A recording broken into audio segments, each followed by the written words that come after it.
नानक कहते हैं कर्ता पुरुष वह बनाने वाला है, लेकिन ध्यान रखना जो उसने बनाया है वो उससे अलग नहीं है। बनाने वाला बनाई हुई सृष्टि में छिपा है, कर्ता कृत्य में छिपा है, सृष्टा सृष्टि में लीन है। इसलिए नानक ने गृहस्थ को और सन्यासी को अलग नहीं किया, क्योंकि अगर कर्ता परमेश्वर अलग है सृष्टि से तो फिर तुम्हें सृष्टि के काम धंधे से अलग हो जाना चाहिए।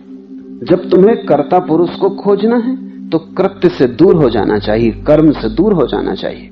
फिर बाजार है, दुकान है, काम धंधा है, उससे अलग हो जाना चाहिए। नानक आखिर तक अलग नहीं हुए, यात्राओं पर जाते थे और जब भी वापस लौटते तो फिर अपनी खेती बाड़ी में लग जाते, फिर उठा लेते हल बखर। पूरे जीवन जब भी वापस लौटते घर तब अपना काम धाम शुरू कर देते। जिस गांव में वो आखिर में बस गए थे उस गांव का नाम उन्होंने करतारपुर रख लिया था, कर्ता का गांव। अगर परमात्मा करता है तुम ये मत समझना कि वो दूर हो गया है कृत्य से।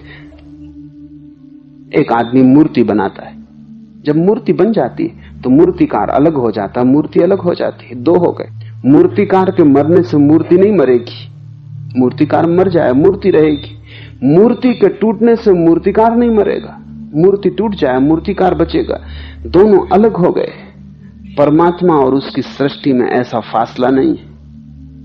फिर परमात्मा उसकी सृष्टि में कैसा संबंध है? वो ऐसा है जैसे नर्तक का। एक आदमी नाच रहा है तो नृत्य है, लेकिन क्या तुम नृत्य को, नृत्यकार को अलग कर सकोगे? नृत्यकार घर चला जाए, नृत्य तुम्हारे पास छोड़ जा सकेगा? नृत्यकार मरेगा, नृत्य मर जाएगा। नृत्य रुकेगा, फिर वो आदमी नर्तक न रहा। दोनों संयुक्त हैं। इसलिए हिंदुओं ने बड़े प्राचीन समय से परमात्मा को नर्तक की दृष्टि से देखा, नटराज। क्योंकि नटराज के प्रतीक में नर्तक और नृत्य अलग नहीं होते। कभी भी कविता बनाए तो कविता से अलग हो जाता है, मूर्तिकार मूर्ति बनाए मूर्ति से अलग हो जाता है। मां बेटे को जन्म दे, जन्म देते ही अलग हो जाती। पिता बेटे से अलग है, लेकिन परमात्मा सृष्टि से अलग नहीं, सृष्टि में समाया हुआ है। अगर ठीक ठीक तुम्हारी भाषा का उपयोग न किया जाए तो कहना होगा the creator is the creation. वो जो सृष्टा है सृष्टि है। और भी अगर ठीक कहना हो तो the creator is nothing but the creativity. सृष्टा सृजन की प्रक्रिया है, वो स्वयं सृजन है। इसलिए नानक कहते हैं कुछ छोड़ के कहीं भागना नहीं, जहां तुम हो वहीं वो छिपा है। नानक ने एक अनूठे धर्म को जन्म दिया जिसमें गृहस्थ और सन्यासी एक है, और वही आदमी अपने को सिख कहने का हकदार है जो गृहस्थ होते हुए सन्यासी हो, सन्यासी होते हुए गृहस्थ हो। सिर के बाल बढ़ा लेने से, पगड़ी बांध लेने से कोई सिख नहीं होता। सिख होना बड़ा कठिन है, गृहस्थ होना आसान है, सन्यासी होना आसान है। छोड़ दो, भाग जाओ जंगल। सिख होना कठिन, क्योंकि सिख का अर्थ है सन्यासी गृहस्थ एक साथ रहना, घर में और ऐसे रहना जैसे नहीं हो, रहना घर में और ऐसे रहना जैसे हिमालय पर हो, करना दुकान लेकिन याद परमात्मा की रखना, गिनना रुपये नाम उसका लेना। नानक को जो पहली झलक मिली परमात्मा की, जिसको सतोरी कहें, इस नदी में 3 दिन डूबकर तो जो घटना घटी वो समाधि की है। उसके बाद तो वे परम पुरुष हो गए। पर उसके पहले अनेक छोटी छोटी झलकें मिली। जो पहली झलक नानक को मिली वो मिली एक दुकान पर, जहां वो तराजू से गेहूं और अनाज तौल रहे थे। अनाज तौल के किसी को दे रहे थे। तराजू में भरते और डालते कहते 1, 2, 3, 10, 11, 12, फिर पहुंचे वो 13। पंजाबी में 13 का जो रूप है वो 13। उन्हें याद आ गई परमात्मा की। 13 डाइन दाऊ, धुन बन गई। फिर वो तौलते गए, लेकिन संख्या 13 से आगे ना बढ़ी। भरते तराजू में डालते हो कहते 13, भरते तराजू में डालते हो कहते 13, क्योंकि आखिरी पड़ाव आ गया। 13 के आगे कोई संख्या है, मंजिल आ गई। 13 पर सब समाप्त हो गया।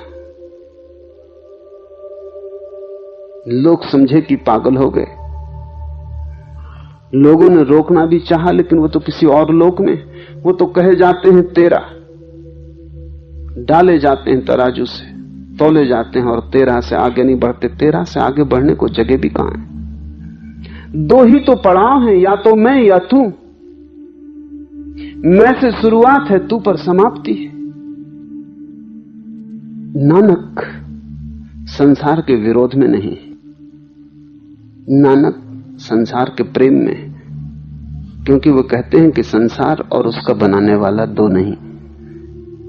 तुम इसे भी प्रेम करो, तुम इसी में से उसको प्रेम करो, तुम इसी में से उसको खोजो। तो नानक जब युवा हुए और घर के लोगों ने कहा शादी कर लो, तो उन्होंने नहीं न कहा।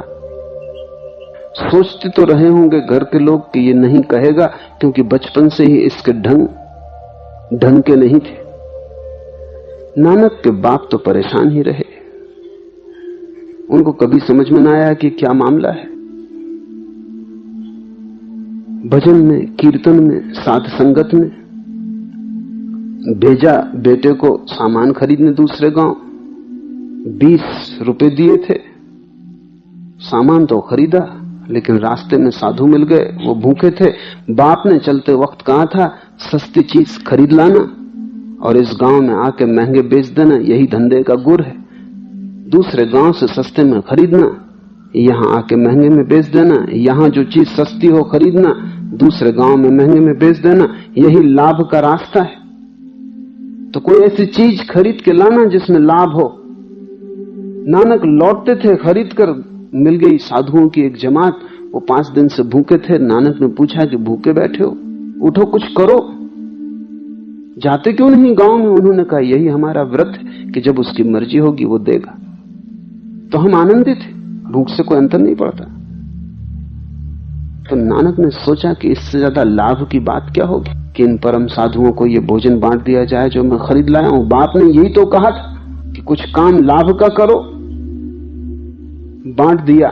साथी था साथ में, मित्र था साथ में, उसका नाम बाला था।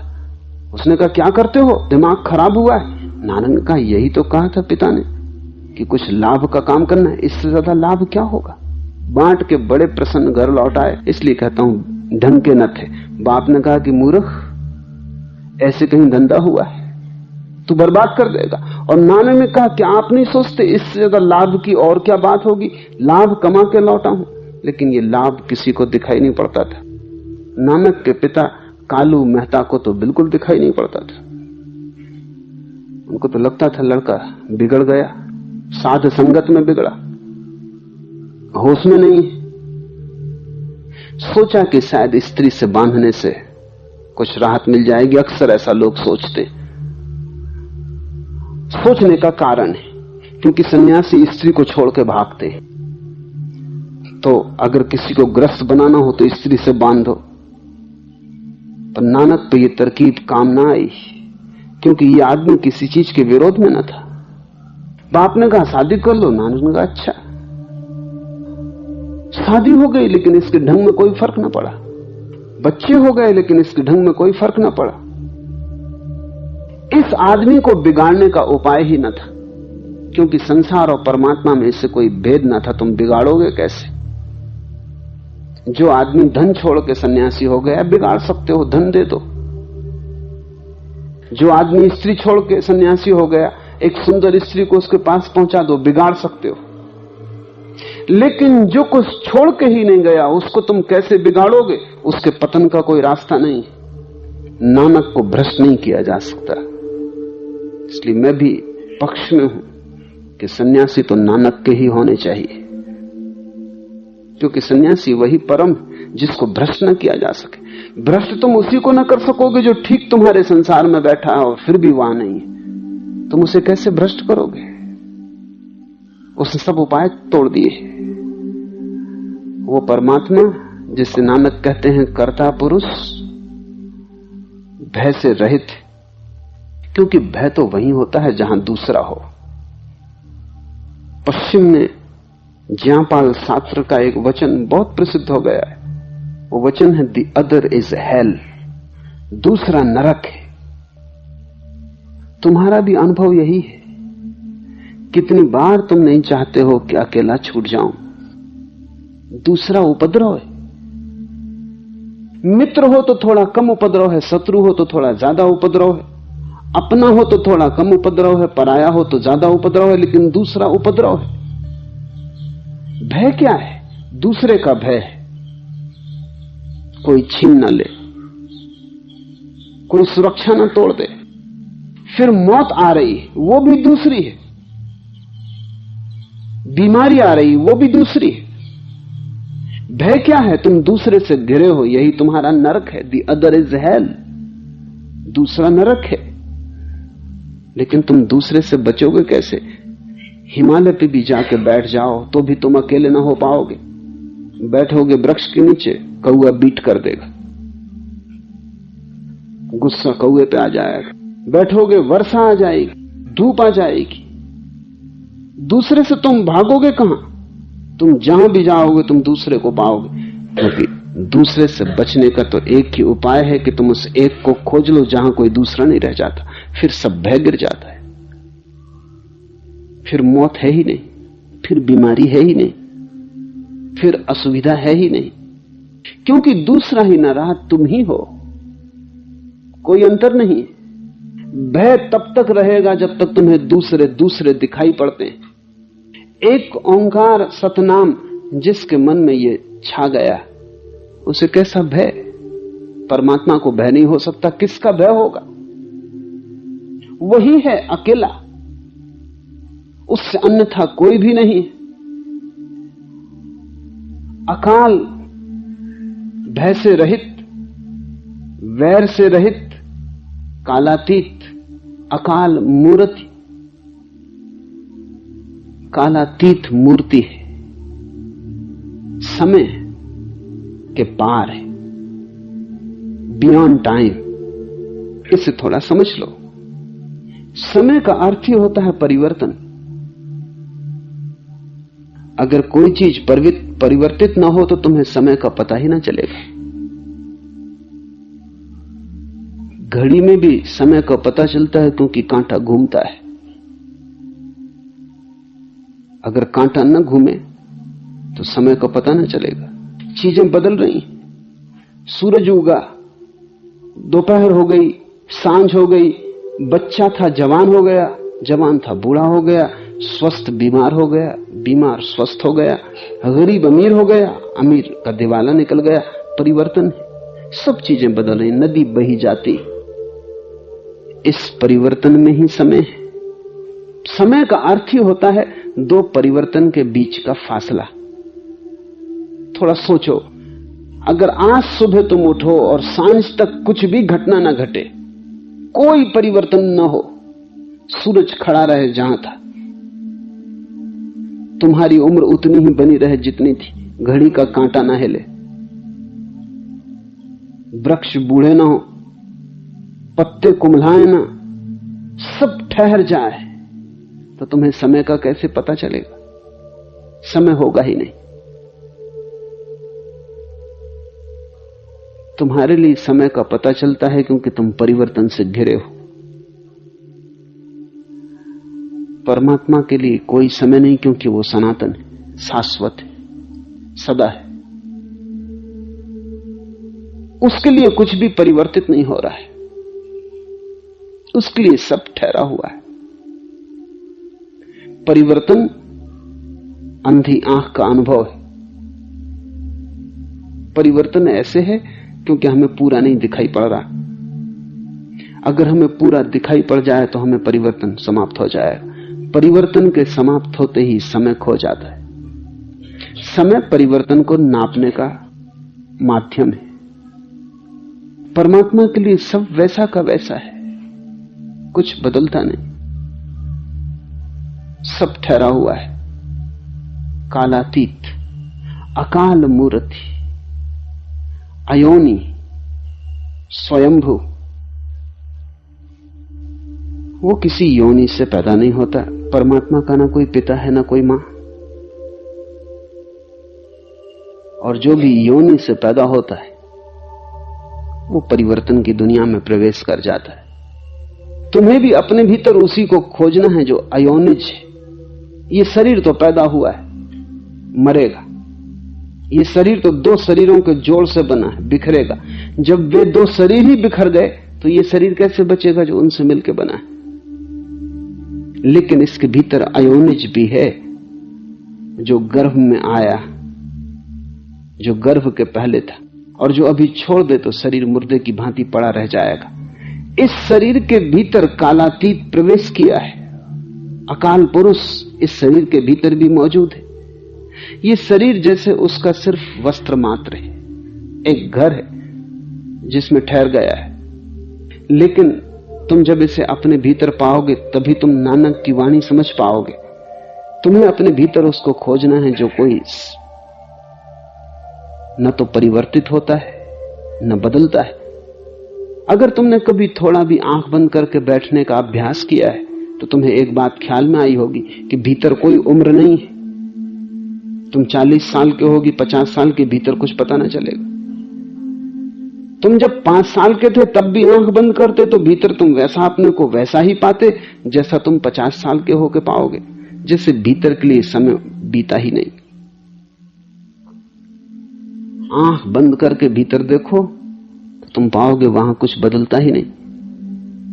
और ये जो भीतर अनबदला है ये किसी योनि से पैदा नहीं हुआ है। तुम मां बाप से आए हो, उनसे पैदा नहीं हुए हो। वे तुम्हारे आने के मार्ग हैं, लेकिन वे तुम्हारे जन्मदाता नहीं।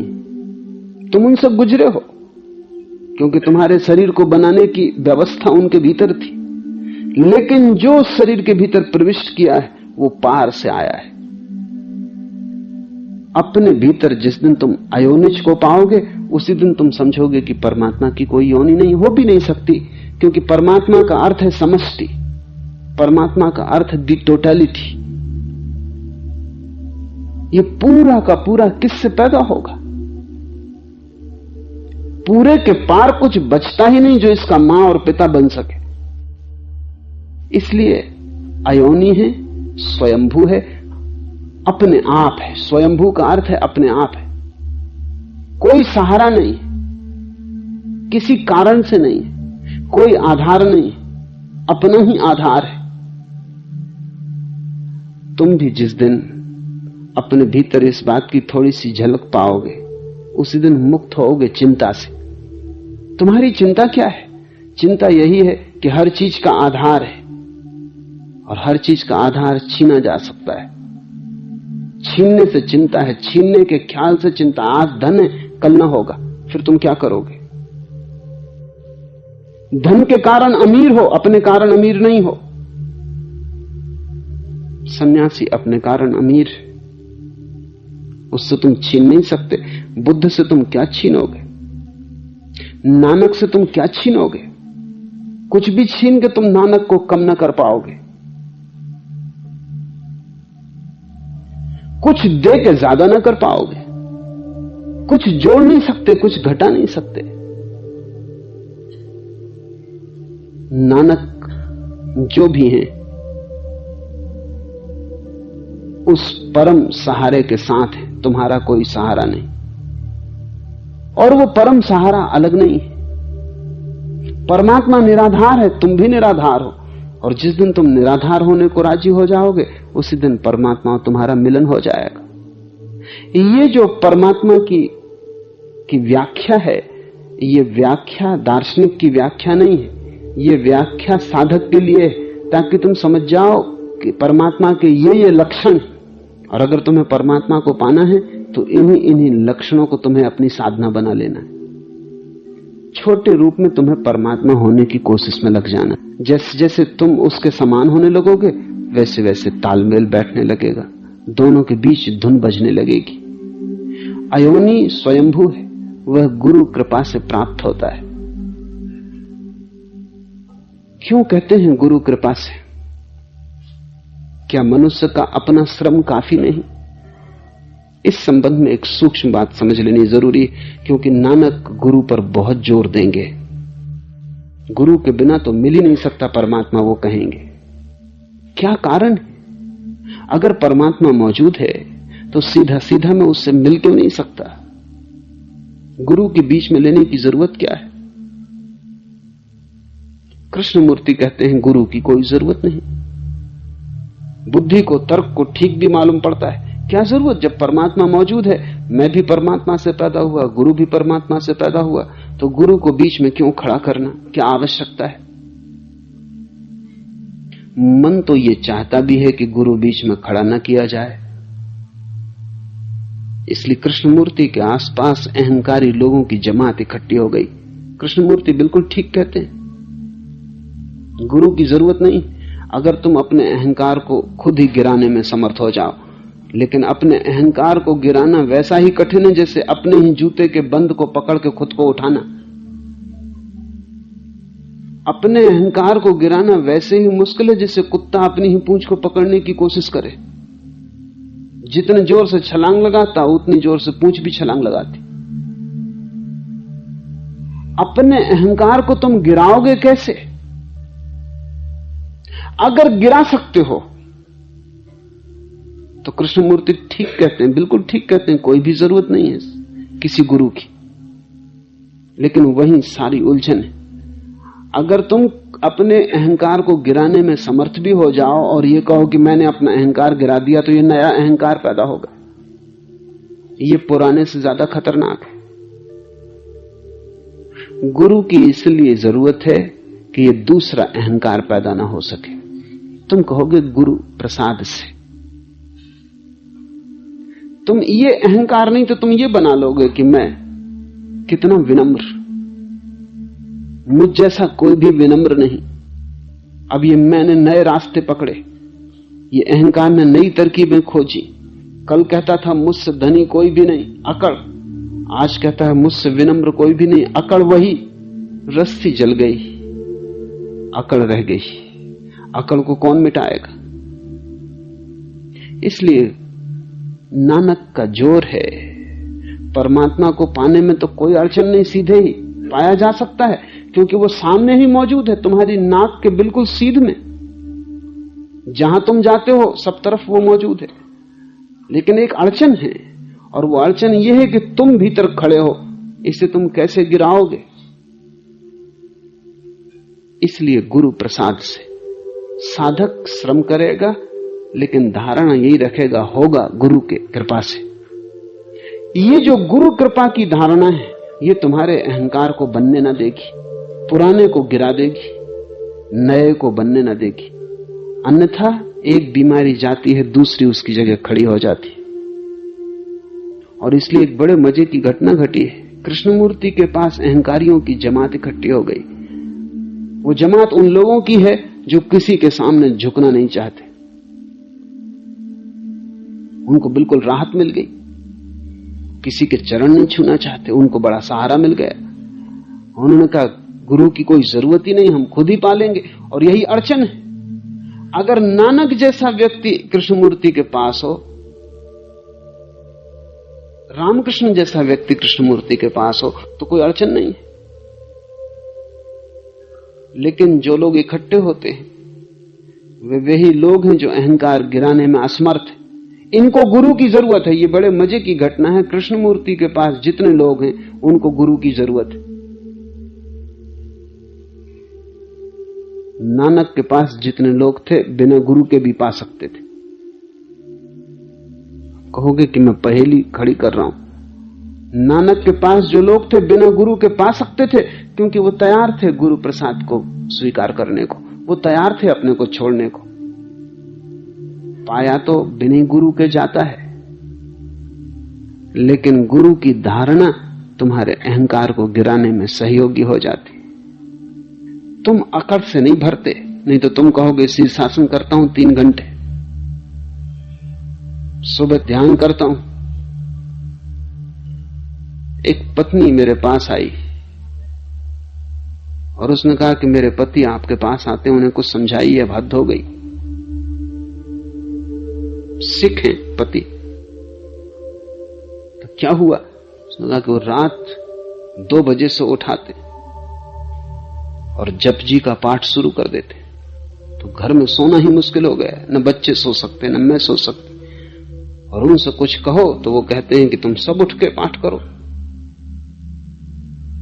तो क्या करना?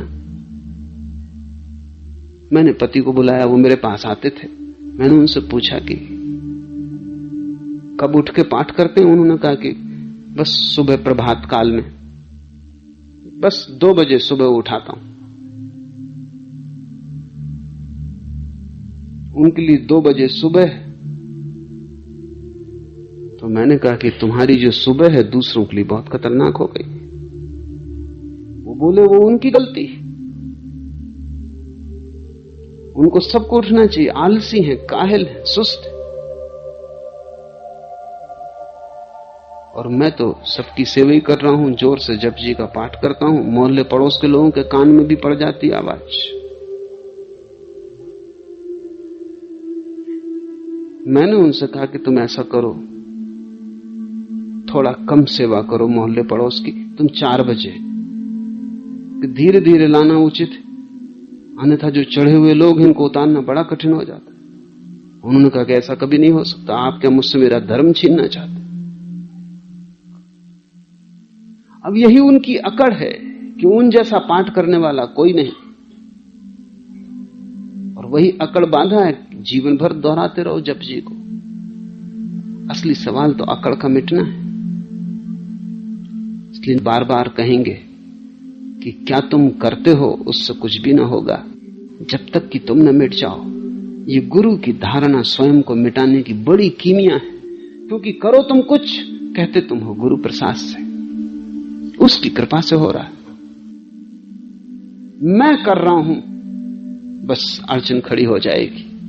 अगर तुम अपने मैं को बिना किसी के सहारे के गिरा दो तो गुरु की कोई जरूरत नहीं। लेकिन करोड़ में कभी कोई एक व्यक्ति बिना गुरु के गिरा पाता है, इसलिए वो अपवाद है, उसको हमें गिनती में लेना नहीं चाहिए, उसके कारण नियम नहीं बनाना चाहिए। कभी कभी ऐसा हो जाता है कि कोई व्यक्ति बिना गुरु के गिरा देता है, पर उसके लिए बड़ी गहरी समझ चाहिए जो तुम्हारे पास नहीं है। उसके लिए इतनी गहरी समझ चाहिए कि वो अहंकार को आंख के सामने खड़ा करके देख ले और सिर्फ देखने से अहंकार गिर जाए। उसके लिए वैसी आंख चाहिए जैसे शिव के पास, कि कामदेव को देख लिया और कामदेव भस्म हो गए। इतनी अवेयरनेस, इतना होश चाहिए। कोई बुद्ध, कोई कृष्णमूर्ति कभी इतनी त्वरा से देख लेता है कि उसके देखने की उस तीव्रता में ही सब गिर जाता है, फिर दूसरा भाव पैदा नहीं होता, क्योंकि सब राख ही गिर गई। उसे ख्याल ही नहीं होता कि मैंने कुछ किया है, हुआ। लेकिन तुम तो कुछ भी करोगे तो भीतर एक धुन बसती रहती, मैंने किया है। भजन करो तो मैंने किया है, ध्यान करो तो मैंने किया है, पूजा करो तो मैंने की है। तुम्हारा मैं तो हर तरफ से बनता है। उस एक को हम छोड़ दें, क्योंकि उस एक को बीच में लाने की कोई जरूरत भी नहीं, वो पालेगा।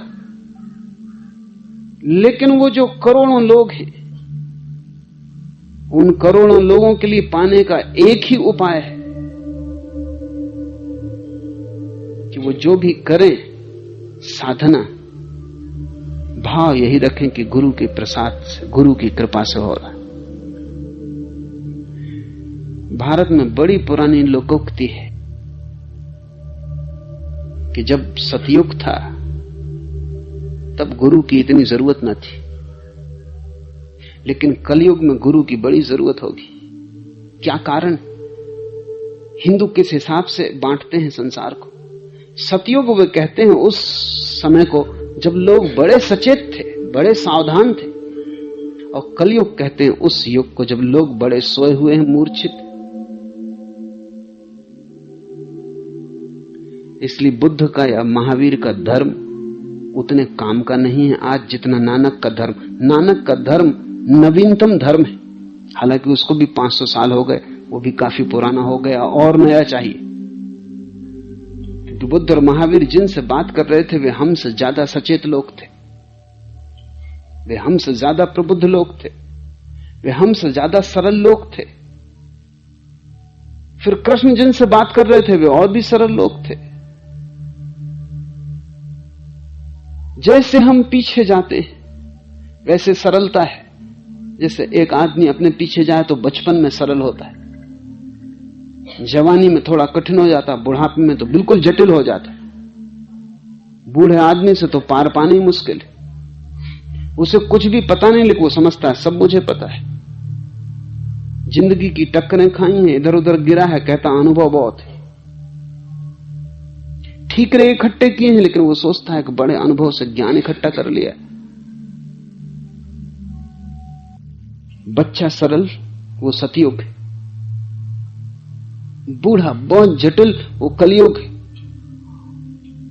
और बूढ़े की मूर्छा बढ़ती जाती, बढ़नी ही चाहिए क्योंकि मौत करीब आ रही है। बच्चे का होश ताजा होता है क्योंकि अभी जीवन का स्रोत बहुत करीब है। बच्चा अभी परमात्मा से निकली लहर की भांति है, बूढ़ा धूल से भर गया परमात्मा में गिरने के करीब है। बच्चा ताजा फूल है, बूढ़ा मुरझा गया जाने के करीब है, जीवन ऊर्जा क्षीण हो रही। कलयुग का अर्थ है ऐसा समय जब अंत करीब आ रहा है, जिंदगी बूढ़ी हो गई। उस कलयुग में तो गुरु के बिना बिल्कुल ना हो सकेगा, क्योंकि तुम हर हालत में अपने अहंकार से भर जाओगे। जब तुम छोटे छोटे काम करके अहंकार से भर जाते हो तो तुम साधना करके कैसे ना भरोगे। तुमने एक छोटा सा मकान बना लिया है, तुम अकड़े फिरते हो कि तुमने एक तिजोरी भर ली, तुम अकड़े फिरते हो। जब तुम परम धन की खोज में जाओगे तो तुम्हारी अकड़ तो बहुत हो जाएगी। तो जो आदमी मंदिर जाता है, मस्जिद जाता है, उसकी अकड़ देखो, वो सब की तरफ देखता है कि तुम सब नरक में पड़ोगे, सड़ोगे। मैं मंदिर जाता हूं रोज, तुम सब भ्रष्ट पापी। वो जो आदमी राम नाम ले लेता है वो समझता है कि बस स्वर्ग का द्वार उसके लिए निश्चित हो गया और शेष सब नरक में पड़ने वाले। मूर्छा जितनी होगी उतनी गुरु की जरूरत है। इसको तुम ऐसा समझ लो, जितनी तुम्हारे जीवन में निद्रा हो उतना गुरु जरूरी, जितने तुम्हारे जीवन में जागृति हो उतना गुरु कम जरूरी। अगर तुम परिपूर्ण जागरूक हो गुरु की बिल्कुल जरूरत नहीं। अगर तुम बिल्कुल सोए हो तो तुम अपने आप जगोगे कैसे? कोई तुम्हें हिलाएगा तो ही तुम जग सकते हो, तब भी डर है कि तुम करवट लेके सो जाओगे।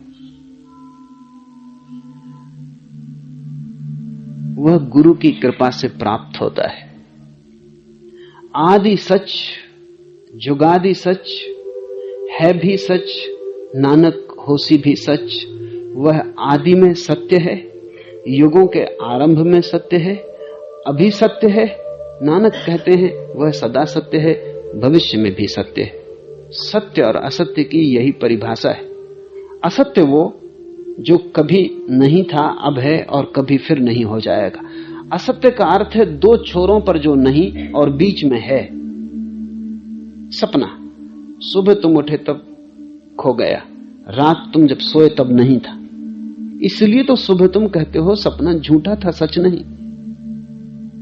क्योंकि सांझ नहीं था, सुबह फिर नहीं है।